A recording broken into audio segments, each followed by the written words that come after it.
एक बहुत ही सुंदर और खुशहाल गांव था, जिसके चारों तरफ लहराते खेत और ठंडी हवाएं चलती थी। गांव के बिल्कुल बीचों बीच एक बहुत ही पुराना और विशाल बरगद का पेड़ खड़ा था। गांव वाले उसे जादुई पेड़ कहते थे। तभी वहाँ गांव का सबसे घमंडी और लालची जमींदार गिरधारी लाल अपने चमचे के साथ बड़े ठाट बाट से आ रहा है। कल्लू, ओ कल्लू कहाँ मर गया? कुल्हाड़ी लेकर इधर आ जल्दी। आया मालिक, आ रहा हूँ। क्या हुआ मालिक, आप इतने गुस्से में क्यों हैं? सुबह सुबह किसने आपका मूड खराब कर दिया? देख इस मनहूस पेड़ को, कितनी जगह घेर रखी है इसने। इसकी वजह से मेरे नए महल का नक्शा बिगड़ रहा है। अगर इसे आज काट दिया जाए तो यहाँ मेरा शानदार बगीचा बनेगा। पर मालिक, गांव के बुजुर्ग कहते हैं कि इस पेड़ को छूना भी मना है। इसमें कोई दिव्य शक्ति रहती है जो गांव की रक्षा करती है। अगर इसे कुछ हुआ तो गांव पर मुसीबत आ जाएगी। अबे ओ गवार, इस दुनिया में सबसे बड़ी शक्ति पैसा है और वो मेरे पास है। ये पेड़ सिर्फ लकड़ी का ढेर है। ला अपनी कुल्हाड़ी और दिखा इसे अपनी ताकत। कल्लू कुल्हाड़ी लेके आता है। जैसे ही वह कांपते हाथों से कुल्हाड़ी ऊपर उठाता है, अचानक आसमान में काले बादल छा जाते हैं और हवाएं इतनी तेज चलने लगती हैं कि गिरधारी लाल के कदम डगमगा जाते हैं। ये क्या हो रहा है मालिक? मैंने कहा था इसे मत काटो। तभी पेड़ के तने से एक बहुत ही भारी और गरजती हुई आवाज सुनाई देती है। रुक जा गिरधारी लाल, अपने अहंकार की आग में इतने अंधे मत बनो कि तुम्हें अपनी तबाही दिखाई न दे। कौन बोला? कल्लू, क्या तूने कुछ कहा? नहीं मालिक, ये तो पेड़ बोल रहा है। हे भगवान, हमें माफ कर दो। यह कहकर कल्लू वहाँ से भाग जाता है। गिरधारी लाल डरा तो जरूर था, पर उसका घमंड अब भी उसके ऊपर हावी था। हे पेड़, जो भी है तू, मुझे डराने की कोशिश मत कर। ये जमीन मेरे पुरखों की है और मैं इसका मालिक हूँ। मैं इसे काटूंगा और यहाँ महल बनाऊंगा। मालिक होने और संरक्षक होने में बहुत बड़ा अंतर होता है गिरधारी। तुम विनाश करना चाहते हो और मैं तुम्हें सुधारने का एक आखिरी मौका देना चाहता हूँ। क्या तुम अपनी बुद्धि पर गर्व करते हो? मेरी बुद्धि? पूरे इलाके में लोग मेरी चतुराई की कसम खाते हैं। बोल, क्या चाहता है तू?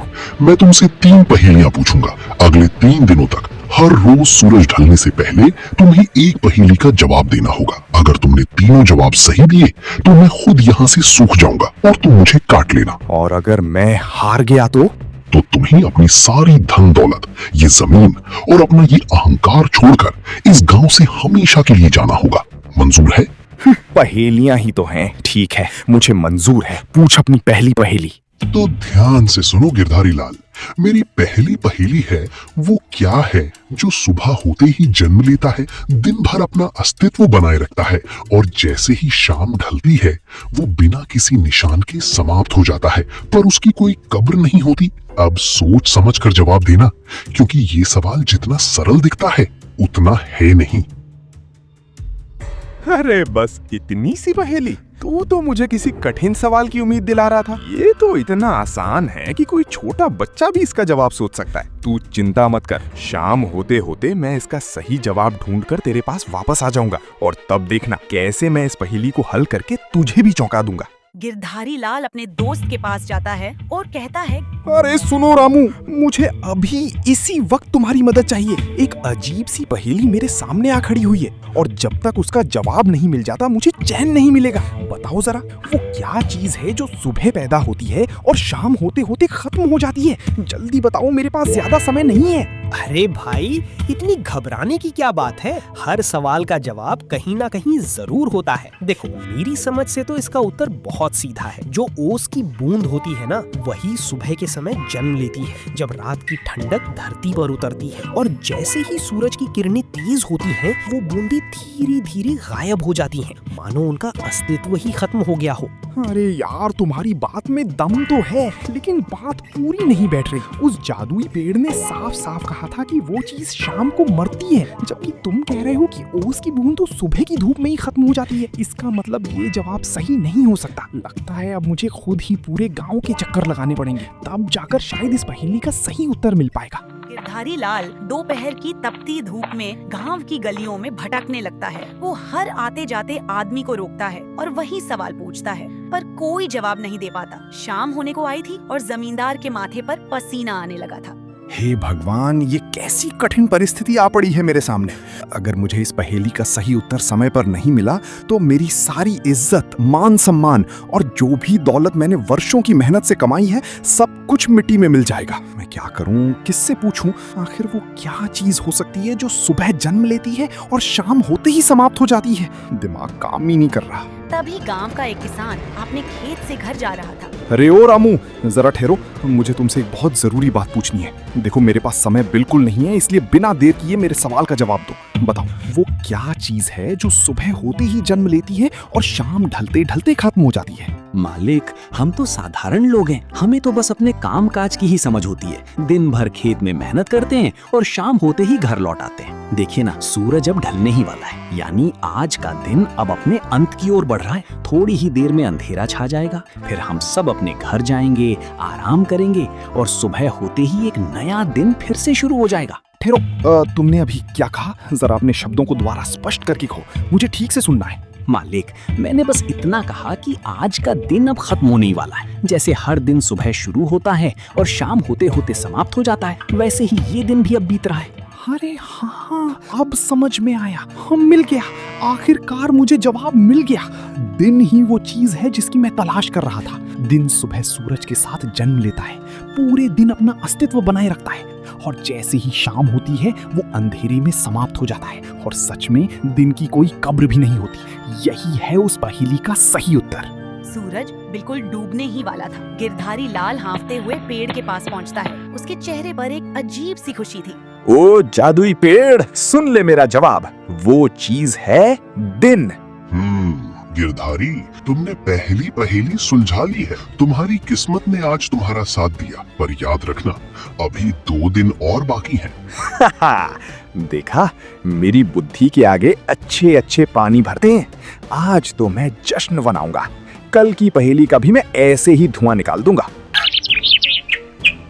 अगली सुबह गिरधारी लाल वापस आता है अहंकार के साथ। हाँ भाई पेड़ जी, पूछिए अपनी दूसरी पहेली। आज देखते हैं आप मुझे कैसे फंसाते हैं। अहंकार इंसान को अंधा कर देता है गिरधारी। तो सुनो दूसरी पहेली। दुनिया में वो कौन सी अनोखी दौलत है जिसे तुम जितना ज्यादा बांटोगे वो उतनी ही बढ़ती जाएगी, और अगर तुमने उसे अपने पास छुपा कर रखा तो वो धीरे धीरे खत्म हो जाएगी। ये कैसी उल्टी पहेली है? पैसे बांटो तो कम होते हैं, जमीन बांटो तो कम होती है। ऐसी कौन सी दौलत है जो बांटने से बढ़ती है? सोचो गिरधारी, शाम होने में अभी बहुत वक्त है, लेकिन याद रखना, ये सवाल तुम्हारे लालच पर एक गहरी चोट है।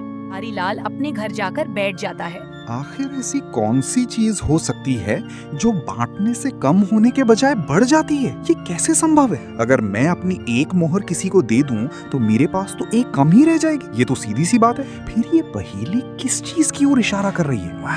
नहीं नहीं, ये मेरी समझ से बाहर जा रहा है। कल्लू, ओ कल्लू, जरा इधर आ, तुरंत जल्दी जा और गांव के साहूकार को यहाँ लेकर आ। मुझे अभी इसी वक्त इस सवाल का जवाब चाहिए। थोड़ी देर में साहूकार आ जाता है। लेकिन जहाँ तक हमारी समझ है, हमने आज तक ऐसी कोई चीज नहीं देखी जो बांटने से बढ़ती हो। हमारे व्यापार में तो हमेशा यही देखा है कि जब कोई चीज दी जाती है तो देने वाले का कुछ न कुछ घटता ही है और लेने वाले का फायदा होता है। यही संसार का नियम है मालिक। बस बहुत हो गया, तुझे कुछ भी समझ नहीं आता। बेकार की बातें करता है तू। निकल जा यहाँ से मेरी आंखों के सामने से। मुझे खुद ही इस पहेली का हल निकालना पड़ेगा। किसी पर भरोसा करना ही बेकार है। गिरधारी लाल परेशानी में जंगल के रास्ते पर चलने लगता है। चलते चलते वो एक छोटी सी झोपड़ी के पास रुकता है, जहाँ एक बूढ़े गुरुजी बच्चों को पढ़ा रहे हैं। बच्चों, हमेशा याद रखना, अगर तुमने अपने खाने का हिस्सा किसी को दिया तो तुम्हारा पेट कम भरेगा, लेकिन अगर तुमने अपना ज्ञान किसी को दिया तो तुम्हारा दिमाग और ज्यादा तेज हो जाएगा। गुरुजी, पर ज्ञान कैसे बढ़ेगा? बेटा, जब तुम किसी को कुछ सिखाते हो तो वो चीज तुम्हारे दिमाग में और पक्की हो जाती है। इसीलिए ज्ञान ही वो अनोखा धन है जो खर्च करने पर बढ़ता है और छुपाने पर जंग खा जाता है। मिल गया एक और जवाब, मिल गया ज्ञान, शिक्षा। बिल्कुल सही। मैं कितना बड़ा मूर्ख था जो सोने की तिजोरी में जवाब ढूंढ रहा था। ज्ञान ही ऐसी चीज है जो बांटने से बढ़ती है। गिरधारी लाल दौड़ते हुए पेड़ के पास पहुंचता है। उसके चेहरे पर जीत का घमंड साफ दिख रहा था। मिल गया जवाब। वो अनोखी दौलत ज्ञान है। इसे जितना बांटो ये उतना बढ़ता है। सही कहा गिरधारी, तुमने दूसरा इम्तिहान भी पार कर लिया। लेकिन याद रखना गिरधारी, पहली 2 पहेलियां दिमाग की थीं, पर तीसरी पहेली आत्मा की है। कल की पहेली का जवाब तुम्हें किसी किसान या किसी गुरु से नहीं मिलेगा, वो जवाब तुम्हारे अपने कर्मों में छुपा है। देख लेंगे, कल सूरज ढलते ही ये जमीन मेरी होगी और तेरा ये बोलना हमेशा के लिए बंद हो जाएगा। गिरधारी लाल तो खुश था, पर उसे नहीं पता था कि तीसरा सवाल उसकी पूरी जिंदगी की बुनियाद हिला देने वाला है। क्या गिरधारी लाल तीसरी पहेली का जवाब ढूंढ पाएगा? क्या वो गांव वालों को बेघर कर देगा? तीसरी सुबह का सूर्योदय होने में अब बस कुछ ही घंटे बाकी थे। गिरधारी लाल को अब घबराहट होने लगी थी। उसे समझ नहीं आ रहा था कि वह जवाब कहां से ढूंढे। वह अपने महल के कमरे में अकेले बैठा सोच रहा था। पहला जवाब दिन था और दूसरा ज्ञान। दोनों पहेलियों के उत्तर तो मुझे मिल गए, लेकिन अब ये तीसरी पहेली, ये कुछ अलग ही प्रतीत हो रही है। पेड़ ने कहा था कि इसका उत्तर मेरे कर्मों में छिपा हुआ है। मेरे कर्मों में? लेकिन मैंने तो अपने पूरे जीवन में क्या किया है? मैंने तो हमेशा दूसरों का हक छीना है, लोगों को ठगा है और अपने स्वार्थ के लिए हर किसी के साथ अन्याय किया है। क्या सच में मेरे ही कर्म अब मेरे सामने खड़े होकर मुझसे जवाब मांग रहे हैं? तभी वहाँ कल्लू आता है और कहता है, मालिक, गांव के लोग अब धीरे धीरे यहाँ इकट्ठा होने लगे हैं। हर कोई यही देखने के लिए उत्सुक है कि आज क्या होगा। क्या आप इस बार भी जीत पाएंगे या फिर सच में हार जाएंगे? चुप! ऐसी अपशकुन भरी बातें करने की हिम्मत कैसे हुई तेरी? जा, सबको साफ साफ बता दे कि गिरधारी लाल कभी हार नहीं सकता। मैं इस पूरे गांव का सबसे चालाक, सबसे समझदार आदमी हूँ और आज भी मैं ही जीतूंगा। और सुन, पहले मेरे लिए पानी लेकर आ। इतना सोचते सोचते मेरा गला सूख गया है। थोड़ी देर बाद गिरधारी लाल घर से बाहर निकलता है। रास्ते में उसे एक बूढ़ी औरत मिलती है जो अपनी टूटी हुई झोपड़ी के सामने रो रही है। हे भगवान, ये कैसा अन्याय है। इस जमींदार ने तो मेरे पति की आखिरी निशानी भी मुझसे छीन ली। वही एक सहारा था मेरे जीवन का, वही याद थी जो मुझे जीने की हिम्मत देती थी। अब मैं कहाँ जाऊँ, किसके दरवाजे पर सिर झुकाऊं? मेरे पास तो अब इतना भी नहीं बचा कि मैं अपने पेट की आग बुझा सकूं। क्या मेरी किस्मत में सिर्फ दुख और अपमान ही लिखा है? ये बुढ़िया, जरा अपनी आवाज नीचे रख। ज्यादा मातम करने की जरूरत नहीं है यहाँ। अगर तूने यूं ही रोना धोना मचाया ना, तो अभी के अभी तुझे इस गांव से बाहर निकलवा दूंगा। समझ में आया? ये कोई तेरे आंसू बहाने की जगह नहीं है। जितना कहा जाए उतना ही कर, वरना अंजाम अच्छा नहीं होगा। मालिक, आज आप चाहे जितना भी कठोर बन ले, लेकिन सच तो यही है कि आज आप खुद भी एक ऐसी चीज की तलाश में भटक रही हैं जिसे आप कभी अपने जीवन में हासिल नहीं कर पाए। सुकून। आपने जिंदगी भर दूसरों से छीना, उनका हक मारा, उन्हें रुलाया, लेकिन कभी किसी को कुछ देने का प्रयास नहीं किया। गिरधारी लाल कुछ पल के लिए रुकता है। उसे औरत की बात चुभती है, पर वो फिर से अपना घमंड दिखाकर आगे बढ़ जाता है। वह जादुई पेड़ के पास जाता है। गिरधारी, क्या तुम तैयार हो अपनी आखिरी पहेली के लिए? पूछ, मैं तैयार हूँ। आज मेरी जीत पक्की है। वो क्या है जो एक गरीब के पास होता है पर अमीर के पास नहीं? और अगर तुम उसे जबरदस्ती खाना चाहो या पाना चाहो तो तुम अंदर से खाली हो जाओगे। गरीब के पास है, अमीर के पास नहीं। अमीर के पास तो सब कुछ है, गाड़ी, घोड़ा, बंगला, मोहरें। ऐसा क्या है जो मेरे पास नहीं है? वो हर तरफ देखता है, पर कोई जवाब नहीं मिलता। नहीं, ये मुमकिन नहीं। अमीर के पास तो हर सुख है, गरीब क्या रखता है जो मैं नहीं रख सकता? सोचो गिरधारी, वक्त धीरे धीरे खत्म हो रहा है। तुम अपनी पूरी दौलत दे दो, पर क्या तुम वो चीज खरीद सकते हो जो उस गरीब किसान के पास है? क्या मैं हार जाऊंगा? क्या मेरी पूरी जायदाद चली जाएगी? गिरधारी लाल को अचानक वो बुढ़िया याद आती है। वो गरीब किसान याद आता है। उसे महसूस होता है कि उसने कभी किसी को प्यार नहीं दिया, कभी किसी की मदद नहीं की। उसके पास दौलत तो थी, पर संतोष नहीं था। मिल गया, जवाब मिल गया। बताओ गिरधारी, क्या है वो चीज? वो चीज है संतोष। एक अमीर के पास कभी संतोष नहीं होता। वो हमेशा और पाने की लालच में भागता रहता है, और अगर वो संतोष को पाना चाहे तो वो उसे खरीद नहीं सकता, क्योंकि संतोष तो अंदर से आता है। और अगर वो लालच में सब कुछ छीन ले तो वो अंदर से खाली ही रहता है। सन्नाटा छा जाता है। पेड़ की टहनियाँ हिलना बंद कर देती हैं। तुमने पहेली का सही जवाब दिया गिरधारी। तुमने अंत में अपने ही मन के अंधेरे को पहचान लिया। मैंने आज तक सिर्फ लूटा है। मैंने आज समझ लिया कि मैं इतना अमीर होकर भी अंदर से भिखारी था। आज तुम जीत गए हो, लेकिन तुमने अपनी हार से ही जीत सीखी है। अब तुम इस पेड़ को काट सकते हो या फिर इसे बचा सकते हो। चुनाव तुम्हारा है। तभी वो गांव वाले आ जाते हैं। गिरधारी लाल गांव वाले से कहता है, मुझे माफ कर दो भाइयों। आज मुझे समझ आया कि असली दौलत मेरा अहंकार नहीं बल्कि आप लोगों की दुआएं थी। कल्लू, जाओ मेरी तिजोरी खोल दो। आज से सब कुछ गांव वालों का है। मालिक, आप ठीक तो हैं?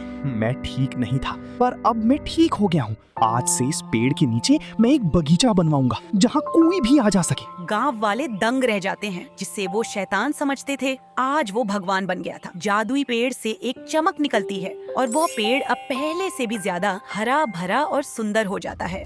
तुमने मुझे नहीं काटा गिरधारी, बल्कि तुमने अपने अंदर के लालच को काट दिया। ये गांव अब हमेशा खुशहाल रहेगा।